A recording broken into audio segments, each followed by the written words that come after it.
boy, do I love the 20s.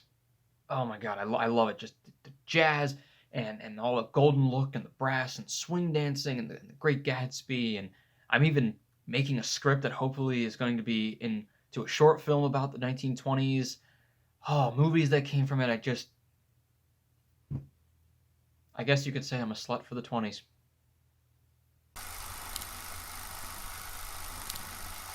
Happy New Year, everybody. We're finally into 2021, and we're not going to talk about 2020 ever again. And with that, let's talk about a movie that's set in the 1920s. So like I said in my last video, I'm going to be doing some catch up on a couple movies that still came out last year, but I still have to review them. I'm going to be doing mostly the ones that I found most impactful for me until I do my end of the year 2020 ranking of all of my favorites. I'll also be doing some other mini reviews of some of them that I see from last year on my Instagram, so check that out, movie_in_the_middle, if you want to see those reviews as well. Today, our movie in the middle is going to be Ma Rainey's Black Bottom. Ma Rainey's Black Bottom is directed by George C. Wolfe and is an historic look at this real woman, Ma Rainey, who has a jazz band, and she was a big icon, and basically the struggle that she has with one of her musicians, Levy, played by Chadwick Boseman, who he wants to kind of do things his own way, she wants to do them her own way, and they kind of have this struggle, and really it's an hour and a half of just being in this one studio making an album. Starting off with the highs, and there are some highs to this movie, the acting. Chadwick Boseman. For like half a second when this first started, I was like, man, Chadwick, he's already coming in with a smile on his face, and he's looking at all these things, and he's dancing, and then I was just like, oh yeah, this being his last role is a testament to this person as an actor and as a person. His character is simultaneously so much fun and so happy and energetic, and he just wants to be creative, but he's also very, very emotional and struggling and frustrated, and he's had a very traumatic past. Obviously, being set in the 1920s, this movie is filled with reliving and retelling all of these events that Black people went through and sometimes still go through, about all of the racism towards them and all of these violent acts that were committed against them.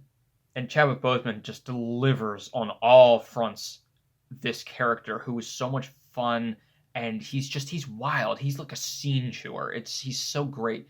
And if he does get a nomination, which he should, and wins an Oscar posthumously, I would be able to confidently say it's not one of those, it's like, oh, he passed away, let's give it to him. It's deserved. Viola Davis as Ma Rainey as well is incredible. This woman is a pip, but there's reasons for it. For a very long time in the movie, you just think, okay, she is stupidly unreasonable, and I would not want to work with her. She is just a diva, and she wants what she wants. She's one of those that she's like, give me my green M&Ms. I only want the green M&Ms. In this case, it's Coke. She just wants what she wants. But then you kind of come to realize she has this moment where she talks about why she is the way she is. And it doesn't excuse a lot of the things that she does to her own people as well, and how she treats them, but you come to understand a bit more why she is the way she is. But man, she is just a badass of a woman, and I really enjoyed watching all of the scenes with her. You just want to know what she's going to do or say next. The story is also very thrilling, weirdly enough, and it's very captivating considering it really takes place in one location, the studio, for the whole time, and all you're doing is watching them as they rehearse and then make this album, and kind of the struggles that they have and the conflicts between them as they're doing it. First of all, as a filmmaker, it was very relatable because they have times where they do something and then they're like, this didn't work or that didn't work, so we got to redo the whole thing. And so it was like, this is too close to home. There were also a lot of great moments that were just them talking about politics or social life or whatever it was that were just so captivating and so intimate. It was just great. And it ends in a place that I did not expect for a movie like this. And I was like, damn. And it's one of those that at first I was like, I don't quite understand it, but then when you think about the characters more, it's a very character-based ending, character-driven ending, you get it. But if there is one very noticeable thing about this movie, it is the dialogue. Holy crap. The dialogue itself is like jazz. It is so quick and it's back and forth and people just coming off of each other and saying the next line and thinking of something else. And it's like The sax player right now, he just hijacked the song. He's on his own trip. Every one of these guys is composing, they're rearranging, they're writing. And now look, the trumpet player, he's got his own idea.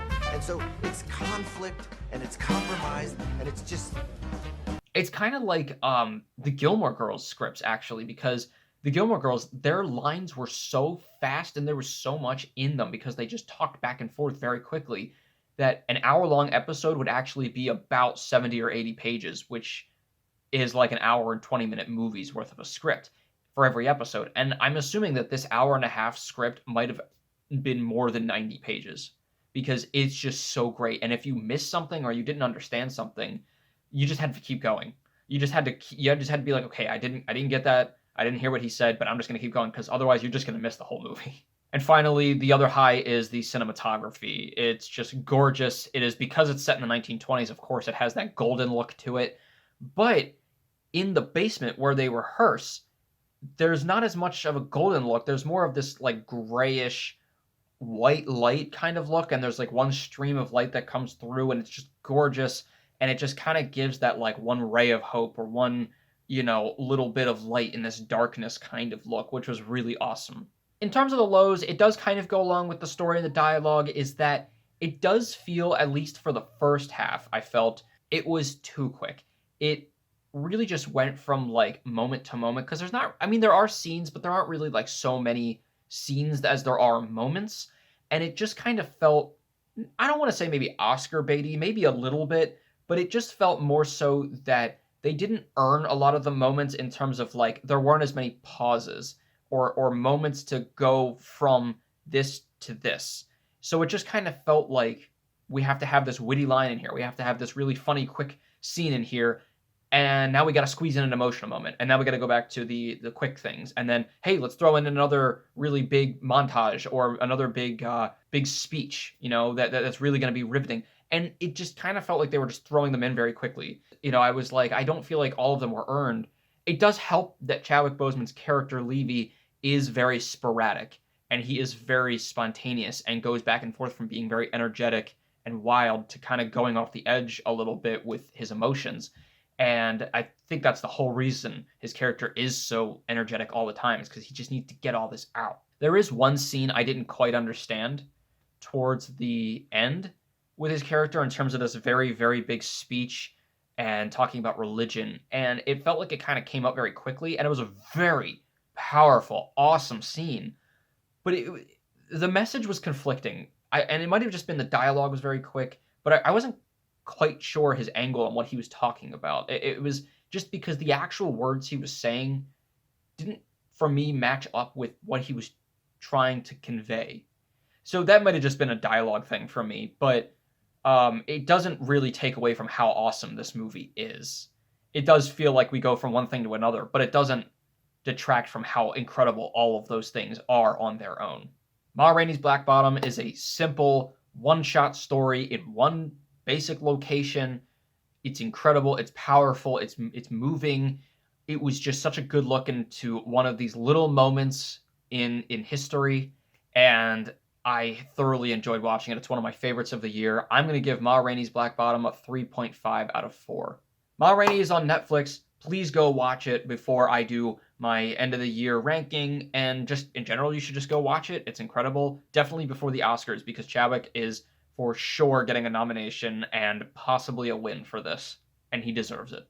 Thanks for sticking around. I'm very excited for the rest of this month in terms of catching up on everything. And as always, keep your hopes high, your stress low, and movies right in the middle. I'll see you guys later.